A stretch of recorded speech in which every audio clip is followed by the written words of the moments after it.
All right, people, thank you again for tuning into this channel. My name is Dave, and welcome.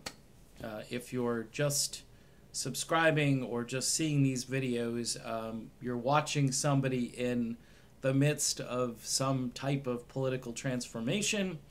I started this channel as just a way to express my hope for Tulsi Gabbard as a candidate.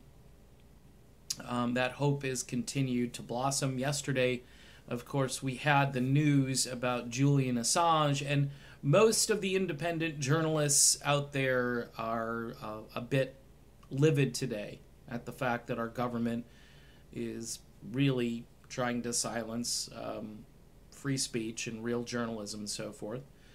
Tulsi Gabbard, by the way, proved herself to be the free speech candidate yesterday for sure. No word yet from Bernie. This isn't like a knock against Bernie. I'm sure a lot of Bernie fans are probably just thinking to themselves, he will comment on this eventually. Tulsi Gabbard, though, went on with Jake Tapper yesterday, something that I don't recommend for normal human beings. Hi, Congresswoman, aloha. Thanks for joining us. Aloha, Jake. Good to see you. So you served 2 tours of duty in the Middle East. You're currently a major in the Army National Guard. Assange, along with Chelsea Manning, spread classified information that prosecutors at Manning's trial claimed could have brought harm to U.S. service members in Iraq and Afghanistan. Do you agree with that? And what do you think about Assange? Okay, as usual, okay, they queue up this question. They queue it up. You know, hey, this guy put lives in danger. The guy who's reporting on the fact that our government not only put lives in danger, but killed civilians. Okay? This is mind-boggling. This is total Orwellian nonsense. Let's listen to the answer here by Tulsi. Assange's extradition and prosecution in the U.S. Look, over time, there hasn't been any proof that that has been brought to bore. And what we have seen is that so much of the information that's been released has informed the American people about action. Now, Tulsi Gabbard, in almost every instance where she's asked a question like this, she has to deal with their premise at the beginning. Well, there hasn't been evidence to suggest what you're saying. Okay?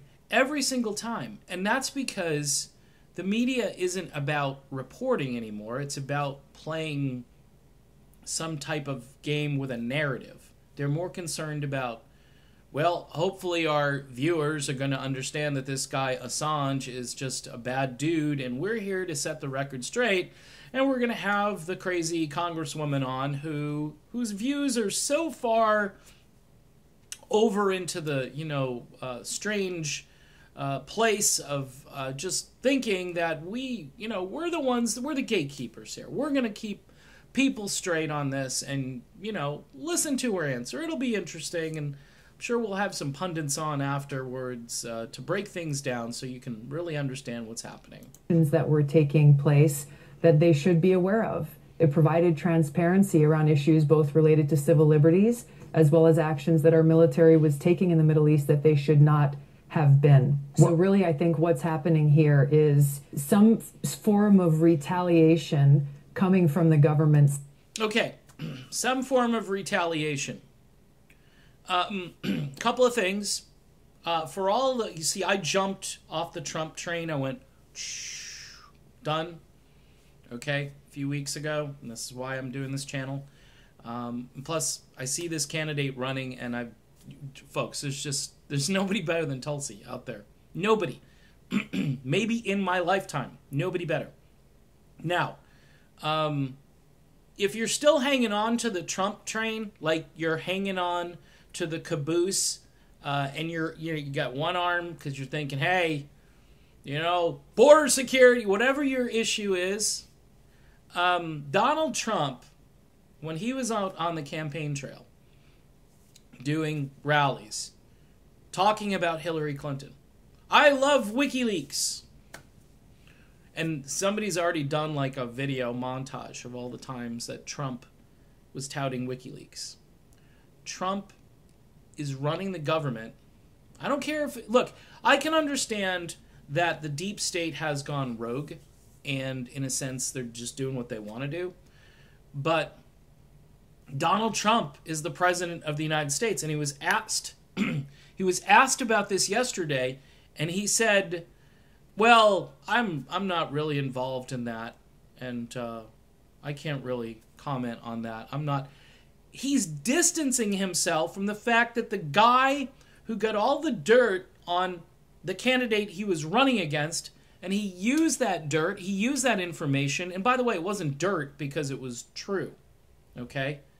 And he used it smartly, and I know there were a lot of Americans at the time who were thinking to themselves that they couldn't trust her, and a lot of them said, well, Trump's better than this, so let's just go with Trump, okay? And now we're bringing this guy to the United States, because it's going to happen, and we're going to try him, and we're going to convict him, and he could get the death penalty. He could. At least life in prison. Just a remarkable turn of events. Saying, hey, this is what happens when you release information that we don't want you to release. And I think that's why this is such a dangerous and slippery slope, not only for journalists, not only for those in the media, but also for every American.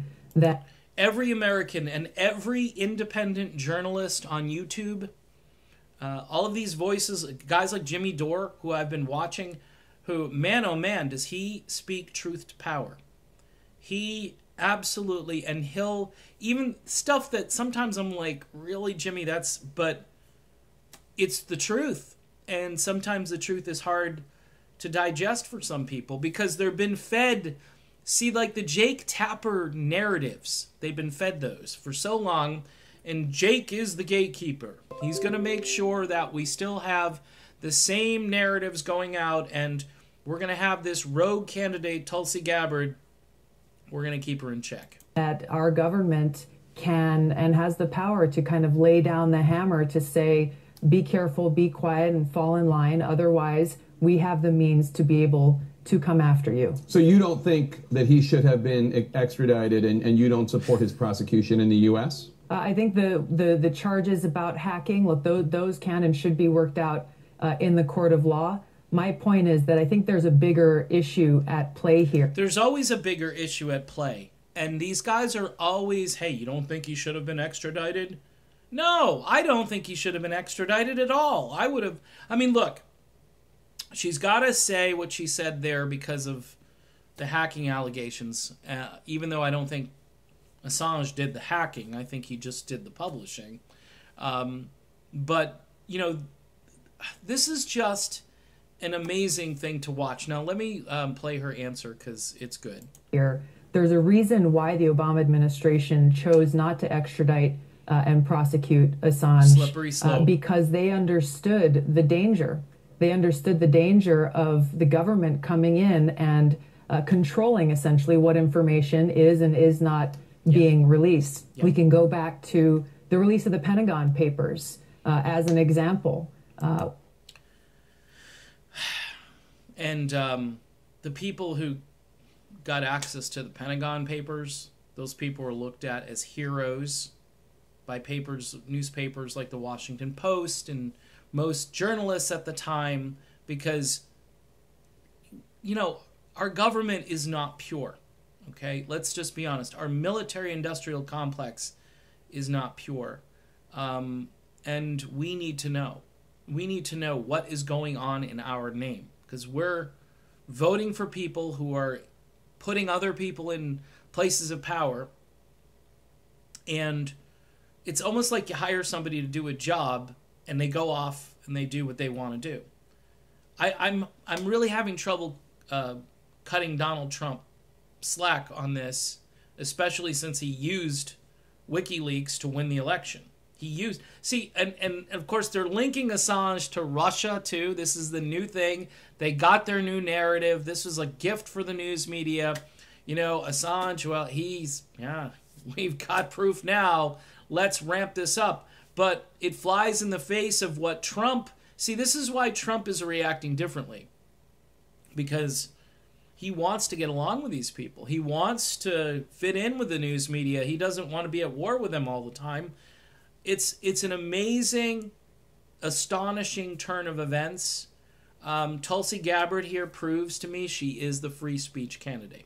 We can look to how the American people have benefited from some of this information being released. Right. So I think we've got to look at it within this larger context here and make sure that we understand what's at stake and actually the danger of what happens when we have people in government, whether it's this administration or a future administration, basically saying, hey, look, we can call WikiLeaks a foreign intelligence agency. We can designate an individual as a foreign asset or this or that, simply because they don't like the information that's being published or they don't like the things that you're saying. That's a campaign ad, Tulsi Gabbard. It's a campaign spot for Tulsi Gabbard. Folks, she's a real deal. She's the free speech candidate. Bernie, I'm sorry, Bernie, hopefully you'll speak up because you have a very large platform and we need to hear from you and what, your thoughts are on this. If Bernie keeps quiet or plays some kind of neocon talking point thing, then, I'm not saying you should leave Bernie's campaign because he does have a better chance. I'm going to be honest. He's probably got the best chance to defeat an establishment candidate. But if he plays this in an establishment sort of way, it's not going to play well for him in the long run. That's why I support Tulsi Gabbard, and that's why I believe she is the free speech candidate. She is the best we've got. All right. See you soon.